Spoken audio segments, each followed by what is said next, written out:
Good afternoon. We are so happy that you joined us. My name is Mary Beth Hornbeck, and I'm here with my friend and colleague, Adriana Scurry. Hello. I'll let her introduce herself a little bit in a second, but I'm the Family and Consumer Sciences Extension Agent with UGA Cooperative Extension here in Rockdale County. And so that means that I don't work on campus. I'm not teaching college students. I'm here to serve you and the community with research-based information about your real life. So that's kind of what I try to do, and I try to make healthy eating seem fun and doable. And Adriana has a similar job. Definitely, which is why we get to work together so much. I love it. I'm the health promotion coordinator with the Rockdale County Health Department. So what I get to do is very, very similar. I get to promote healthy habits. So to try to reduce that chronic disease. So promoting nutrition, physical activity, tobacco cessation, all kinds of different things, primary care visits. So working with individuals to try to get that done. However, if you ever need any kind of classes, I get to teach sometimes and, help with policy work. So I am here at your service. Awesome. And we'll have our emails at the end if you need those. But the topic today is healthy holiday tips. And so we wanted to come up with a funny title that would hopefully get people to join. So we settled on Jolly Without the Jiggle.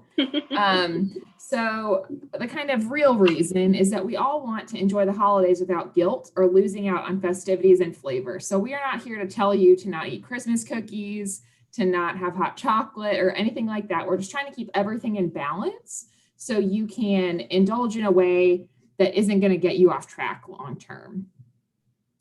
So the kind of funny picture way of saying that is we don't want you to be like Scrooge. We don't want you to say no to everything. We don't want you to feel like December or whatever holidays you celebrate are like the same as every day of the year. We all could use a little cheer, and food and drink is one way to do that, and moving our bodies is another way to do that. We also don't want to be as round as Frosty when all is said and done. So we think that there is a middle ground that we can reach. And hopefully this will be a way that we're going to just throw lots of tactics at you, and you can think, oh, that's a good way of thinking about it. Maybe I'll try that. And if you try one or two things, then that's great. And it's not like you have to change everything that you do. That's usually not sustainable. We just want you to feel empowered and not kind of worried about the season because of what you might do habit-wise.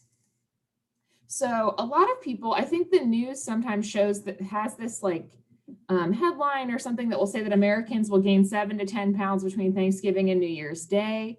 Some people say it kind of starts with the Halloween candy and keeps going until the ball drops and things like that on New Year's.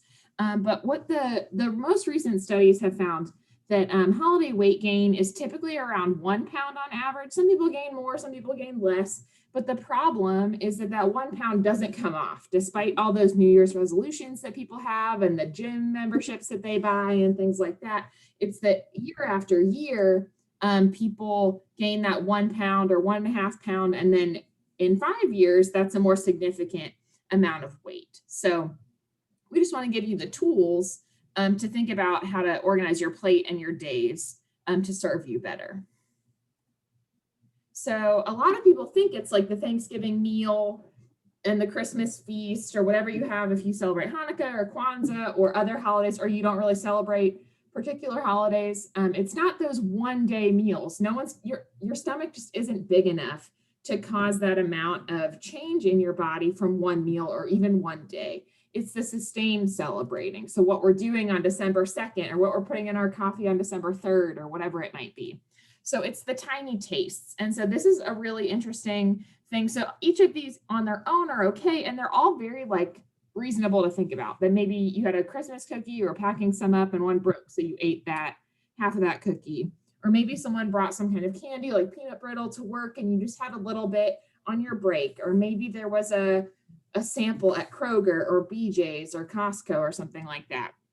Maybe there was a holiday coffee at Starbucks and they had the little cups because they want you to get excited to buy a whole latte for $7 or something like that.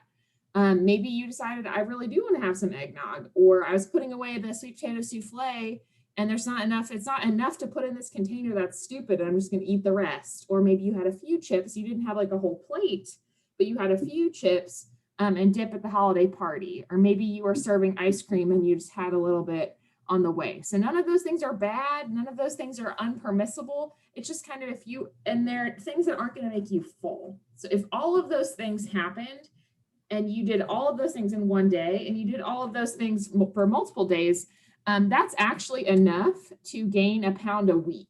And so the math on that is basically like 3,500 excess calories can result in a pound of weight gain. And so if you ate 500 more calories than you burn every day for a week, that's about a pound. So that's kind of what all of those things added together would be if you did it consistently day in and day out. But the same thing is the other way.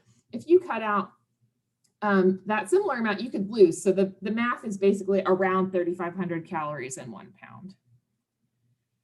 One tactic that we find really does work is food journaling. So that can be as serious or as not serious as you like. Some people do the apps or like MyFitnessPal or Lose It or something like that. But it can just be a simple note in your phone or a scrap of paper, because if you're like, I'm keeping track of what I'm eating, I'm writing down the foods or the amounts of the foods. We don't want to have to write each bite down. So that's kind of just a little bit of accountability. And sometimes it just gives us enough of a pause or a second thought to decide, do I really want that, or am I doing this mindlessly? Because that's the thing. We want you to be able to do the things that you really want or prioritize what you really want, but not just kind of give into every impulse of this festive thing over here and this sweet thing over there and suddenly feel like you're out of control. It's all about feeling in control of the things that are in your power, and that can make you feel more confident as you do those small wins. And then it also helps you feel less overwhelmed if you don't make the perfect choice one day. You don't have to make the perfect choice every day. So we came up with a little recipe for a healthy holiday. So we said it takes a pinch of planning, a dash of prioritizing, a hint of physical activity, a heap of portion control, and a lot of spice. So we are going to talk about each of those a little bit more in depth with some ideas for you. So we think if you mix those together, you will love the results, and we're all about good holiday recipes. So planning ahead, one of them is that the rules of a balanced diet still apply, no matter if it's Christmas or New Year's or an average Tuesday or Wednesday. And so the picture you see here is my plate, and that replaced the food pyramid a few years ago. And so this is from the USDA, and they say basically if your plate proportions look generally like this, you're going to have a pretty well-balanced diet. You're going to have calories in control. You're going to have a good amount of fiber, a good amount of vitamins and minerals, and things like that. So one thing that people really need to focus on is trying to get fruits and vegetables at meals, because that is really important. And so if you get half of your plate filled with fruits and vegetables, that's a way to do that. And sometimes our favorite holiday meals just don't have a lot. We have dressing, we have mashed potatoes, and we have mac and cheese, and we have rolls, and we might have a little scrap of vegetable over here. So if your family isn't one that typically eats a lot of vegetables, or throws them out at the holidays, think about being the one to bring that fruit or that vegetable there. So maybe you're going to try a roasted vegetable, maybe you bring a veggie tray, maybe trying salsas and bean dips or something like that,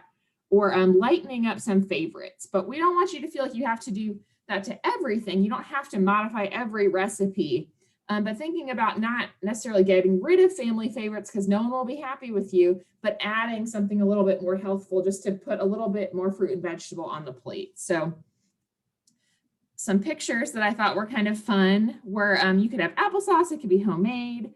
I'm going to share a baked apple recipe with you at the end. You could have this colorful roasted veggie medley, or you can see these are all festive fruit and vegetable trays. You can see that's just the one on the bottom right is just a circular tray from the Dollar Tree probably, and they made it look like an ornament by having this little thing at the top and just made stripes across. And this is kind of a Christmas tree made out of fruit, and this is Olaf made out of cauliflower. So you can be as like Pinteresty as you want with it, or just having the vegetable tray. It's typically, some of it's going to get eaten. Typically, if it's just as easy to grab a vegetable as a chip, at least some of the vegetables are going to get eaten. And so that's true for average day snacks as it is for holiday gatherings. Another thing is to make sure you don't arrive starving. So you might want to save your kind of indulgent calories for a meal or a party, but you don't want to save all of your calories. That's just not good management. It's not good fueling of your body. And so you really want to try to eat every 3 to 4 hours for your body to keep trusting you and fueling your body continually so your brain and your body do what you need them to do. So be sure to eat a healthy and filling breakfast. So something with some fiber and some fruits and vegetables, maybe. So having like oatmeal with some raisins and walnuts or something like that. Oatmeal has a lot of great soluble fiber and it helps keep you full. It's a whole grain. Maybe scrambled eggs with veggies or something like that. Maybe whole grain toast with peanut butter or sunflower seed butter or something like that. And thinking about keeping healthy snacks on hand that are low in fat and high in fiber. So like carrots and celery with some kind of dip, maybe almonds, whole pieces of fruit, low fat cheese, something like that. And so you have that around, especially if you're running a lot of errands or something. It's hard to stay on track when you're really hungry. And so you're not going to make good decisions if you saved all your calories and you're starving when you arrive at an event. You also want to do what you can to make the healthy choices easy. So we always eat more of what is easiest to grab. So that's part of what I said about having those veggies ready to go, even if it's just in your fridge while you're working from home. But if you place healthy sides on the table and leave higher calorie ones in the kitchen or the sideboard, if someone's just hungry and bored, they'll typically reach for the one that's right there. So putting the salad on the table, putting the apples on the table, but leaving the macaroni and cheese, leaving the rolls in the kitchen. So someone has to think twice and get up and get it versus just having to reach across the table can actually have a more impact than you might think. Planning ahead is another one. So using smaller plates and serving dishes. So the same amount of food is going to look more satisfying on a smaller plate. So you can see this is kind of an optical illusion, but it's real that this is the same sized stir fry or something on a little dessert plate or a saucer, a salad plate, and a big dinner plate. So a lot of people have these very large decorative plates. And so if you choose more the middle plate, you're going to be more satisfied. You can add a little bit of rice or a roll or a fruit or something or more vegetables to the side, and it'll be satisfied. So this looks puny, so your brain's going to tell you you're not hungry because our brain really is powerful. And so choosing a plate or a bowl that's smaller and just also thinking about your serving dishes. So we always serve ourselves more out of bigger bowls. I think part of it is like you just don't think, it doesn't look like you made a dent in the bowl. And there is a level of like politeness that you don't want to take too much if people aren't getting enough. So if it looks like a more modest amount in the bowl, you're going to proportionally take less. But I think with holidays especially, it's important to talk about our cups too. And so like a lot of times we're drinking cider or eggnog or hot cocoa or something like that, or a hot toddy. And so these are two of my Christmas mugs, and they are different in size. So this is like the normal kind of diner size, and this is it's much bigger, at least at the top. And so I would recommend if you're having like a seasonal beverage, choosing like tea or the coffee you drink every day out of these, and saving this and using the smaller ones for things like hot chocolate or something, because if you follow the directions for 8 ounces of hot chocolate, it's going to look very small and unsatisfying in this cup. And so that way you can add some whipped cream or something like that, and it's not going to be over the top and an excessive amount of calories and sugar and saturated fat. So trying to do what you can to be satisfied with what you have, a lot of times that has to do with the environment and the dishes that you're eating out of. Adriana, did you have anything to add about planning ahead, or do we want to move to prioritizing?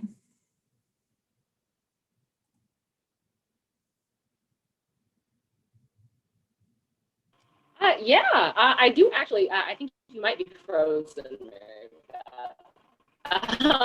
But I can hear you at least.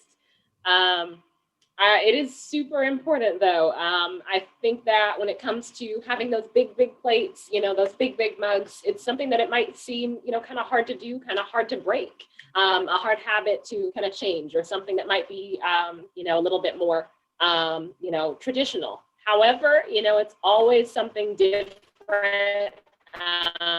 It's always something, to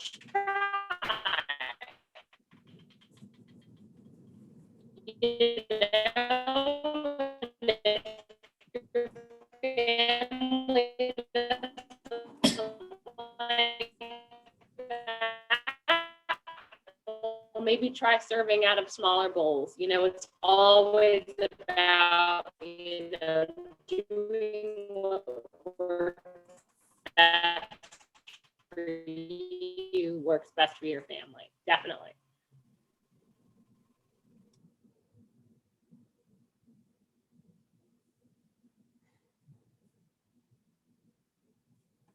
Uh-oh, if somebody in the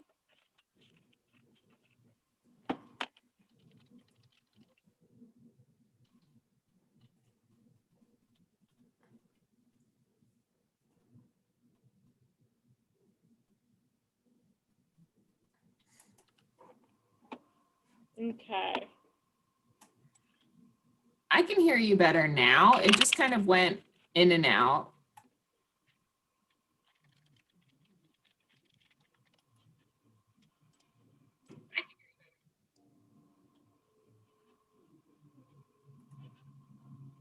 Was that better? I can hear better now. There we go. I think I turned my mic off and on a couple of times, so hopefully we're here. Okay. Great. Awesome. Okay. Thank you, Stephanie. Thank you, Leah. Woohoo. Phew. That was tough. Okay. So well, we're going to talk about prioritizing right now. And it's going to be just something super quick. I think that when it comes to prioritizing, it's something about the holidays, you know, where, you know, we have all of this different food that sometimes we, you know, haven't had probably since last year. So things are, you know, you want a little bit of everything. And that's always super, super hard. So one of the first tips when we come to prioritizing, because you can have a little bit of everything, or you can have, you know, the things that really mean something to you. So skipping your calories on prepackaged snacks. So, you know, things that like crackers, you know, things that are just sort of out and about. A lot of times it's about 11% of people, you know, 11% of calories are used on just grazing beforehand, right? And that goes back to what Mary Beth said earlier about having a healthy breakfast. If you don't have a healthy breakfast and then, you know, Christmas dinner, you know, holiday dinner isn't until 4 p.m., I'm going to get hungry and I'm going to reach for whatever's in front of me, right? I'm going to reach for those chips that somebody brought to tide us over. So, and then even afterwards, you know, somebody might bring, you know, a dessert, and it might be somebody's, you know, grandmother's, you know, pumpkin, sweet potato pie, and then there might be some store-bought pie. Nobody's going to mind if you skip on the store-bought and you eat your grandma's that you haven't had in a year. You know, it's going to be just okay. You want to make sure that, you know, you're using your calories on something that you really, really want. So skipping the store-bought, you know, you can, if you really want it and you want it for later, you can always go buy it yourself, but skipping that store-bought is really, really nice. I love this quote. It's nobody is going to be offended if you don't eat something that came in a package, but they will be if you don't eat that special dish that they made just for you. So I think that that's really nice. And I think sometimes, like, especially women, sometimes if you did eat a lot of those crackers and stuff, the guilt will get so high that you won't eat that stuff. And it's like, that stinks for everyone because you didn't even want the stuff that you ate. And now you can't enjoy the dessert that you've been looking forward to all year, just as an example. Definitely. Sorry. Oh, Mouse clicking. So this goes back to your grandma, right? Your grandma's making something, your mother's making something, you know, or maybe it's something that you make yourself that you only make once a year. You know, you pick those 1 or 2 foods that you can't live without and you savor them. My mother only makes mac and cheese, you know, about 2 or 3 times a year around Easter and Christmas and things like that. They only come around then. So I'm going to eat them. However, there are other foods that other people bring that I might not like so much. Something that we always have at holidays are deviled eggs. And I used to feel really bad and be like, oh no, I have to, you know, try this because somebody made it. I don't have to eat it. Nobody will know. There's so much food going around if I don't eat it because I don't enjoy it. somebody else can enjoy it and eat it, and it might be their favorite dish. So that's their dish. This is mine. So you just want to prioritize that. You want to get what you get, and you really want to enjoy it, savor every bite, right? Also, when we go back to that my plate, you want to fill up half of your plate with fruits and vegetables first, So, grab those green beans, get that kale salad, and then you'll have less room for, the rolls, the things that the casseroles, the heavy buttery things that, you want to just kind of have in moderation, right? So you'll still be able to have it on your plate, but your eyes won't get bigger than your stomach if you've already got those vegetables, those, delicious, yummy veggies, the roasted veggies that Mary Beth's going to give you a recipe to later, all kinds of good stuff that, it's lower calorie, lower fat, lower sugar, lower salt, but you still get the special holiday goodies too. Yeah, and I think part of it is people just haven't always learned how to make those things taste really good. So maybe thinking about like for every treat that you want to try a new recipe, maybe there's another way to make a fruit or a vegetable that I could make it stand up to those holiday favorites in the end. Definitely garlic. We love garlic. It always helps. Also trying to go ahead and pre-cut stuff beforehand. So when it comes to serving yourself, I like to use my nephew as an example.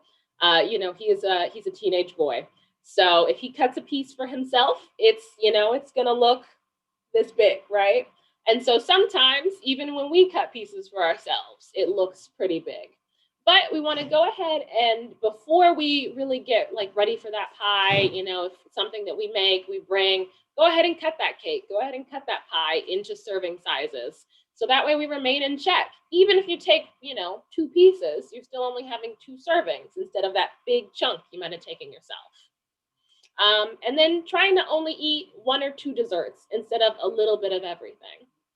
Anytime that, potlucks aren't much of a thing right now at my job, but anytime we have a potluck, it's my favorite thing. Everybody brings dessert, and I think it's because we have so many good bakers at the health department. I'm shocked, but they do great jobs. And everybody's like, oh, okay, so we've got to get some of Miss Rena's cake, and we've got to get some of Miss Claudia's cookies, and a little bit of everything. Eventually your whole plate is covered in sweets and it's really hard, so you're like, oh well, I have all of this, I'm going to eat all of this, it's already here. And then we end up eating a lot more. We've got that bloated belly, we're full of sugar, we're like, oh no, what has happened? So instead of doing a little bit of everything, try to get maybe 1 or 2 of your favorites, right? So that delicious stuff that you like. And if you really feel like you want to try something, maybe just do a couple of bites, a 3-bite rule. So, okay, well, I'm going to have like a little sliver of something and a sliver of something else, as opposed to whole servings of something else. So I love this. This is something that's definitely a new thought for me. So it's a Hummer versus something that's like a beckoner, right?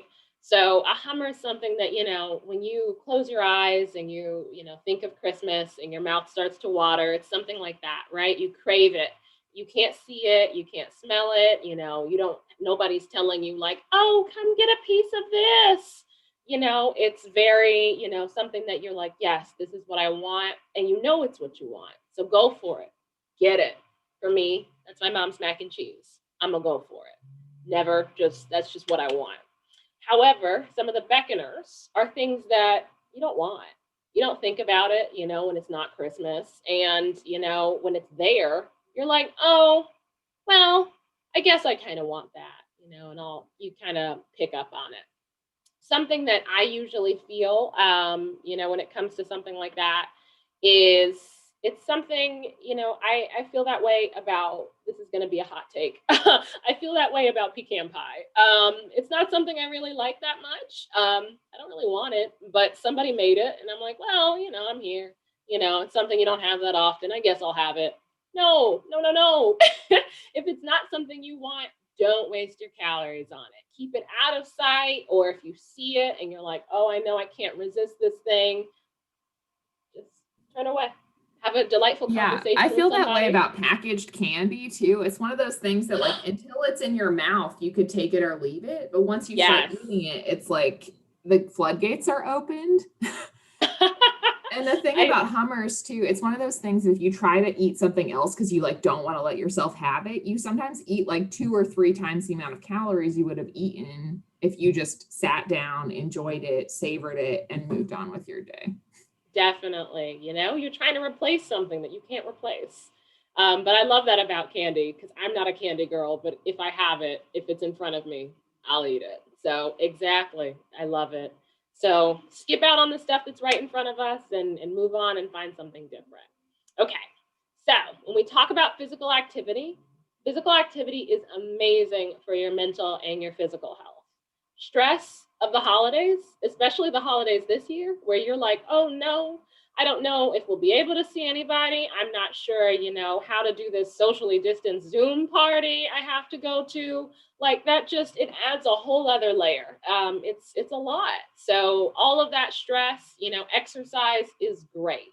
So it helps you relieve that stress and it helps you stay healthy, keeps your heart rate going, keeps your blood pressure down, just overall keeps us healthy. So when I say that though, you don't have to kill yourself. If you're not already exercising, maybe just take a walk. It can be whatever it is that you need for you time. So a holiday buddy, a holiday season buddy to keep you accountable. Right now, it's very cold. So you might be doing something over the phone with somebody, exercising. So, calling somebody up. My mom does this. She has a friend that every day when they get off of work, they just call each other from their elliptical and just talk and watch TV and just walk on and just do their elliptical together. And, it makes it work, passes that time, makes it something social. Um, Walking, though, it can be done anywhere. I kind of like this kind of cooler weather to walk in. But if you don't, you can use this time to, maybe go up and down the stairs, just to take a break. Or, maybe take sit down and do some stretching, whatever makes you, really, really feel well. And I also love to, make it a family thing if you want. You don't have to. You can also leave your kids inside as long as they're safe. But yeah, you can make it a good family tradition, go for a bike ride, a family hike, maybe this is your year, 2021 to do that 5K. So, walk, get ready for it, or just do what I do, which is a dance party, because that's the best thing, in my opinion. I love to dance. It makes it fun. um, yeah. So always, whatever that works, always, finding that. So what we're going to try to do, we're going to aim for 30 minutes of exercise 5 times a week. So it just, you have to, just to, move the body a little bit, something, where, you can feel your heart rate increase, but you don't have to, be sweating so much that you've fallen onto the floor. We don't want that. And then you don't exercise again until this time next year, because sometimes that happens and it can be a lot.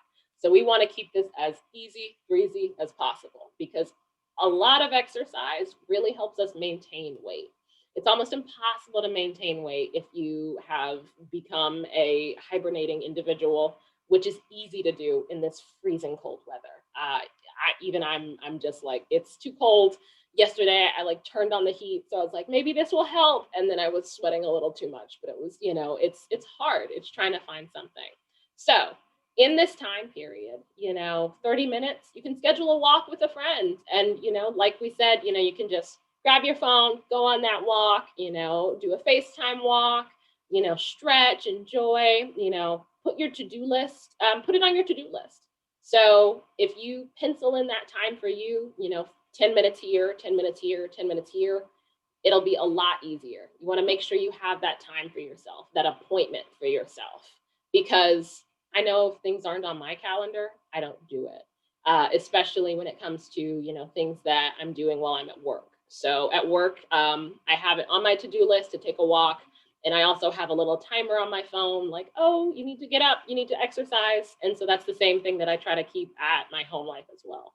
Also, walk 5 minutes down the street and back after every meal.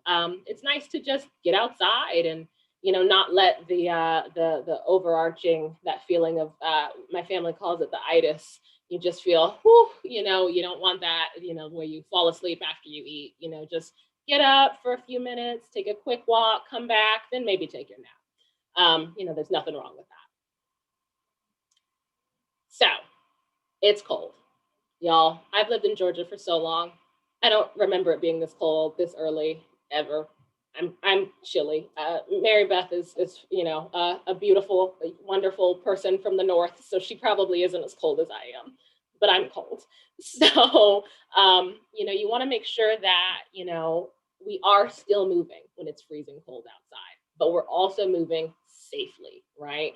So it's easier sometimes if it's cold to injure your body, you know, if you're not warmed up. So you want to warm up inside, and that also helps you adjust. It helps you adjust to outside, how cold it is. If you are an outdoor runner, outdoor walker, you know, maybe take a few minutes inside to stretch, to walk around, and then go outside. If you're not an outdoor person, you know, that's totally fine. Exercise inside, you know, still make sure, you know, you're taking that 10, 15, up to 30 minutes a day, you know, for yourself. Make sure that you choose a time that works for you. If it's dark outside, I don't want to do anything. So if you pack your lunch the day before, you can use your lunch break and exercise and then go ahead and, you know, split it up, right? So 15 minutes of walking and then 15 minutes of lunch, or, you know, 15 and, you know, 45, however your lunch break works. Or if you want to go early in the morning, I don't understand, but I love it.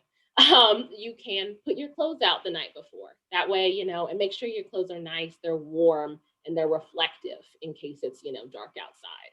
So you want to make sure you're safe, but you can put those clothes on and be ready. Also, buying yourself some nice cold weather, you know, exercise gear is always something, you know, that is a little bit more of a motivation for me. But make sure that those clothes, you don't break the bank, because we've got to buy Christmas gifts. And then also make sure you're staying hydrated. You have to hydrate. We're about 40% less thirsty in the winter, but you're still losing water. You're still sweating, even if you don't feel it the same way in the cold weather. So make sure you're still hydrating. And then Mary Beth will send you this awesome couch workout. It's only 10 minutes, and you can do it while on your couch. All you need is a pillow. So I like that, because who wants to leave your couch in this cold weather? I love it. But what we are about to do is, instead of holding, we are going to leave our couch, but we're not going to leave our couch.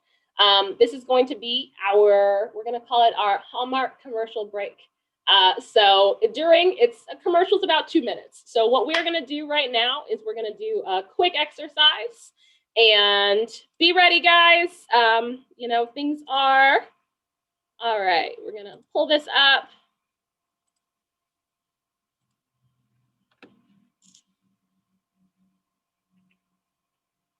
All right. Can you hear it? Okay. So, hold on. We are going to start that over so we can start out. I'm going to need you guys to make some room, make sure you're okay. So, you're going to want to roll your shoulders back, roll your shoulders forward, and you're going to bring your arms out, up, out, forward, out, up, out, forward, out, up, out, forward. I love Michael Bublé. He's my favorite part. I love his Christmas specials. And this will be something that you can do in between. All right, so I want you to stand up, and then sit back down. Stand up, sit back down. You can squat if you want. You don't have to. It's a long day. All right, we're gonna sit. So this is gonna help us. We're gonna help our legs, our knees, all kinds of things. All right, so we're gonna go up and down again, up, down to the front, but I want you to try to march your knees while you do it. Little coordination, little brain work.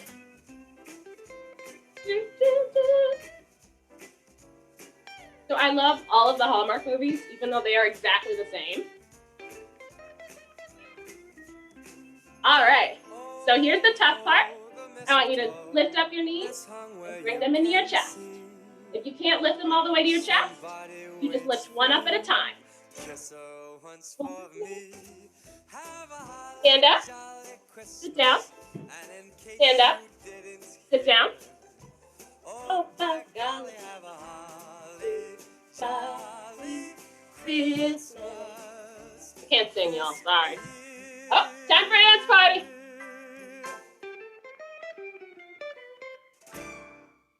All right. So that was one commercial break, right? Easy breezy, 2 minutes. We've kind of brought our heart rate up a little bit, but it's something we can all easy do. And if it's something, whatever it is, if you take a quick walk up and down the stairs for 2 minutes, if you want to do something instead. So yeah, woo! Yes. So, whatever works for you. I love to, at least stand up, walk around, go get a drink of water during a commercial break. But I love to do a little quick couch workout because I don't want to leave my couch. I love it. It's my favorite place. So I love this. Just to wrap up physical activity, exercise is not a punishment for eating chocolate cake.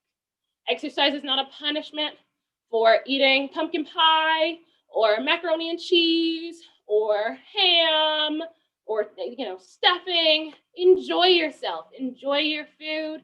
Have those, delicious, delectable things. Exercise is for the rest of your body, right? And for the rest of your mind. So enjoy your time exercising, all the dance parties you want, guys. Thank you so much.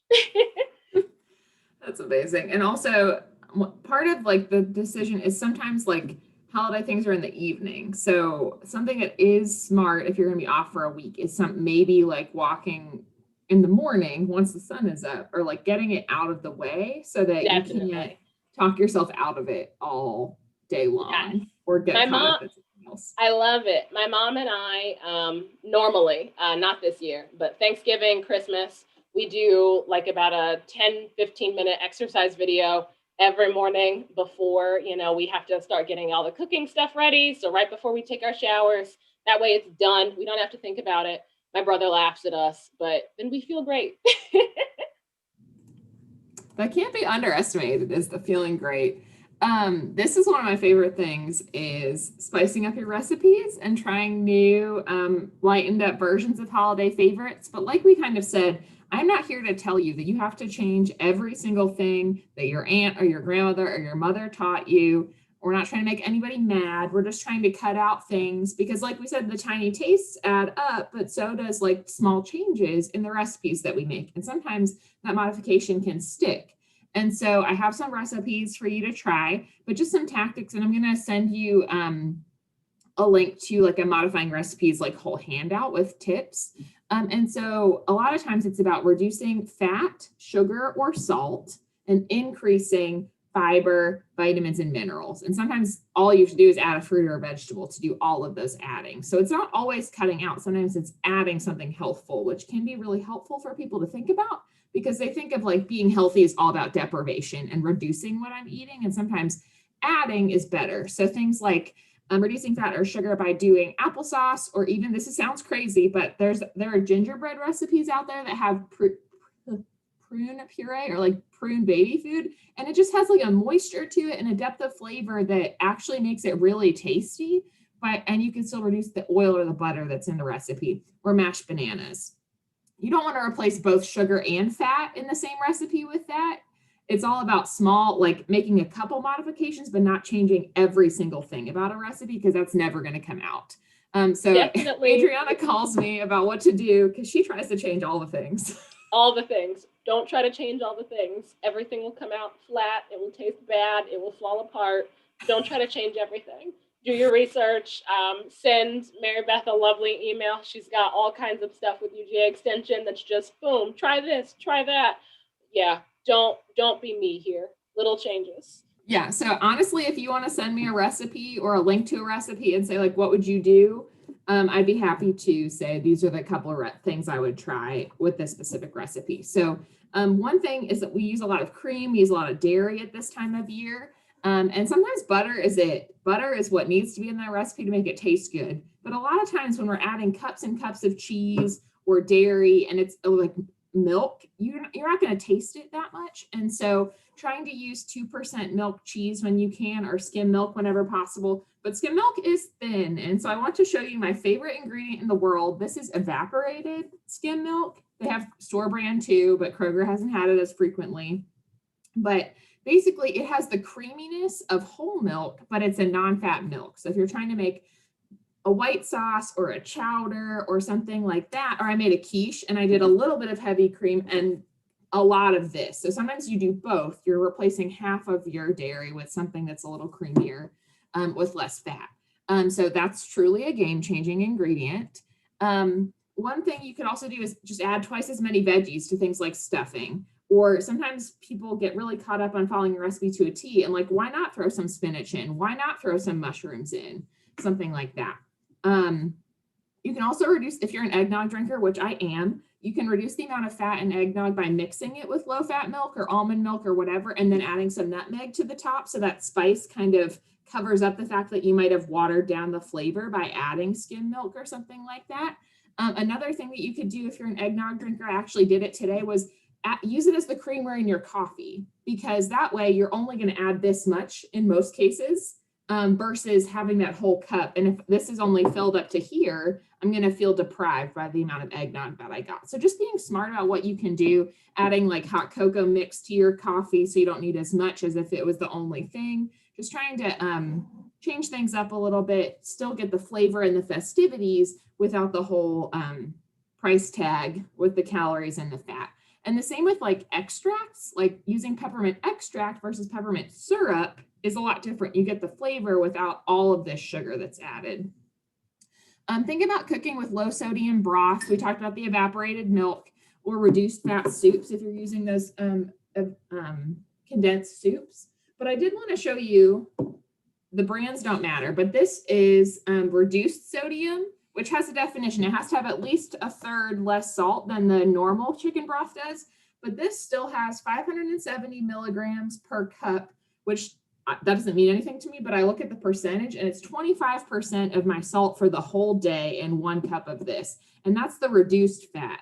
And if it's more than 20% of your salt for the whole day, that's considered high in salt. And you're not even going to taste that in what you're making.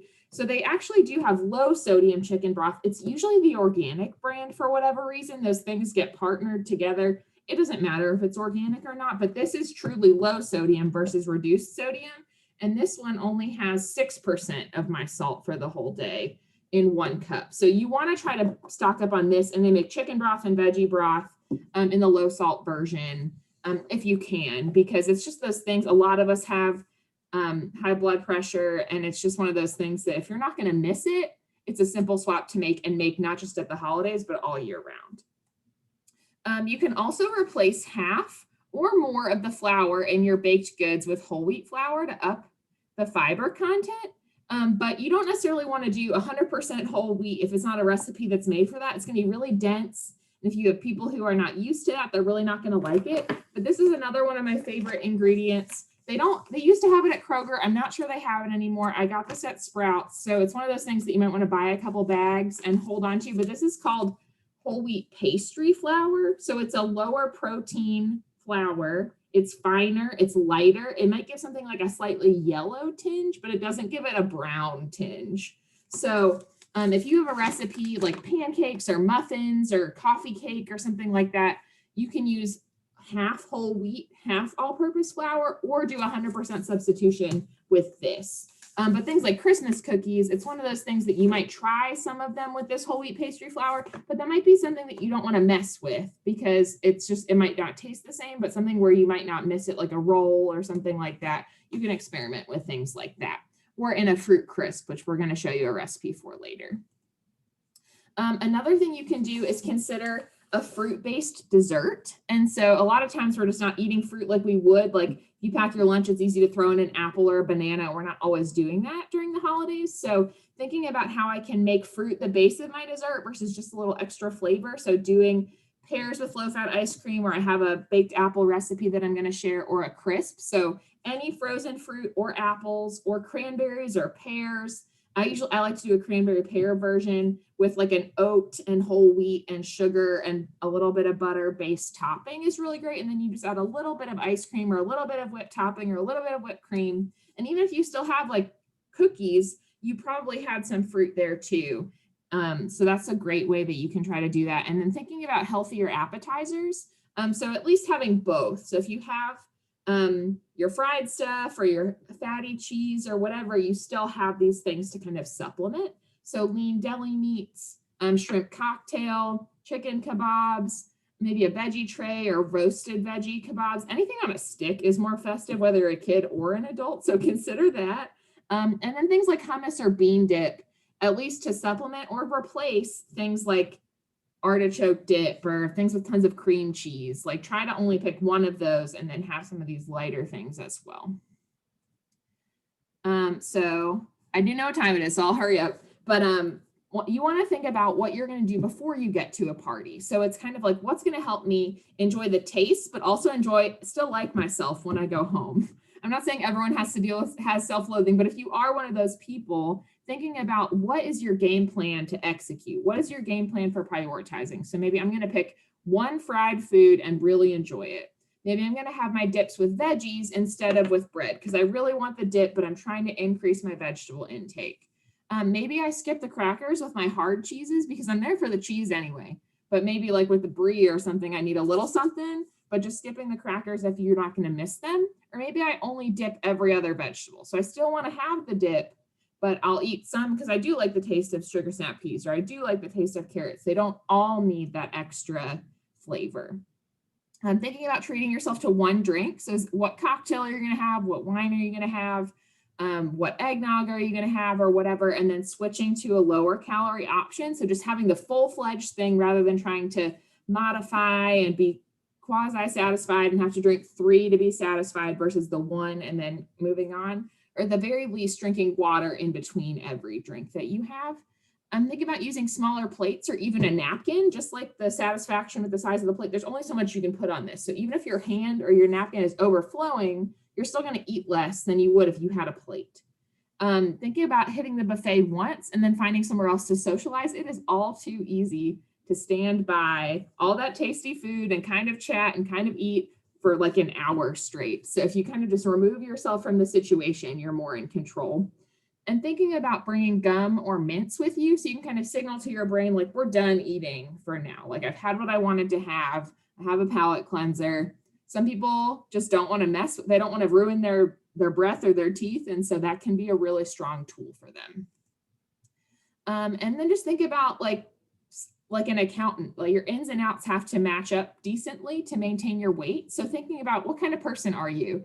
Do you have a giant sweet tooth? Then maybe you're going to have to skimp on something like bread, or you're going to have to skimp on alcohol or appetizers. It's usually, you can't have them all the time and still meet your goals. So picking 1 or 2 that really matter to you. So remember that it's about smart swaps and prioritizing, not depriving yourself. I'm going to send a link about holiday food safety. There's some coloring pages and things that you can do with your family over the holidays because no one wants foodborne illness as a guest at their holiday table, but it's not super fun to talk about, but it's like a 2-minute video you can watch if you want to.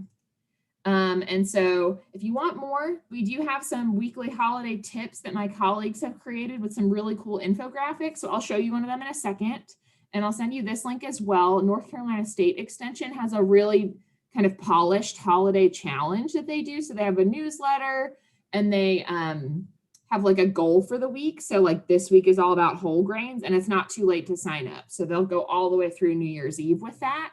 And then I've also created 12 days of holiday tips. So just if you want a reminder, the chamber might post them. I'll definitely post them. It's just kind of one tactic from this presentation, or maybe some that we didn't talk about every day. Sometimes I'll schedule them from like the 18th or the 9th through Christmas or something like that. We'll figure it out. But if you don't follow us, follow UGA Extension Rockdale County on Facebook and the Chamber on Facebook as well. And then what's next for us is that this is the 5th month we've had Stronger Business, Stronger You, which is part of our obesity initiative, Living Well Rockdale in the community. So we are starting again in the new year. So if you can, block lunch on the 4th Tuesday from 12 to 1. Our next one is going to be on the 28th, and it's all going to be about healthy habits that stick. So not making resolutions that make you demoralized when you fail, but making it something that you can really incorporate into your life. And we'll have details forthcoming about a weight management program that we have called Walk Away. And Adriana, do you have any other announcements to share? The only other thing that I have to share is that if this is something, learning more about, health is something that you want to bring to your employees, please let us know. I work especially in workplaces a lot, but I know Mary Beth does the same thing sometimes. So we are working to, up the health since you're always at work. We're here 8 hours plus of the day. So just let us know. Yes. So we just have a quick survey for you if you don't mind filling it out for us. It's the same one that you've been doing if you've come to our classes before. Here is the link.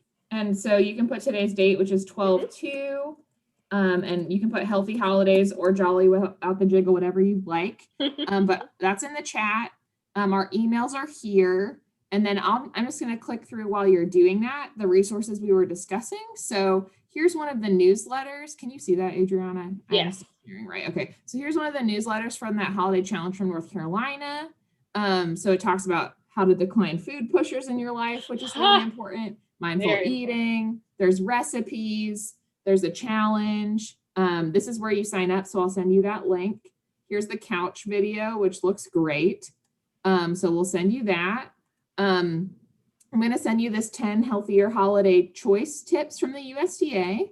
And then here's some of the recipes I'm going to share with you. So we have a harvest kale salad that we actually made with our youth cooking club last week, and they loved it. And I made it a couple of years ago with a cooking class here in Conyers, and they loved it. Here's a fruit crisp. And so I recommend raspberries and blackberries together. That is delish. So you can use frozen fruit or fresh pears and cranberries is very good. And then baked apples. So I just do this as a side at my holiday meals, and they go, and it's mostly real apples and just a tiny bit of butter and then apple juice and cornstarch and some spices. So I'm going to send you some of that stuff, but we'll be here for you. We'd love to talk to you via phone or email if you have any questions. But we hope you have a great holiday season and that you're making cheer for yourself with your mugs and your sweaters and your Christmas songs, despite not being able to go to the parties we'd normally enjoy.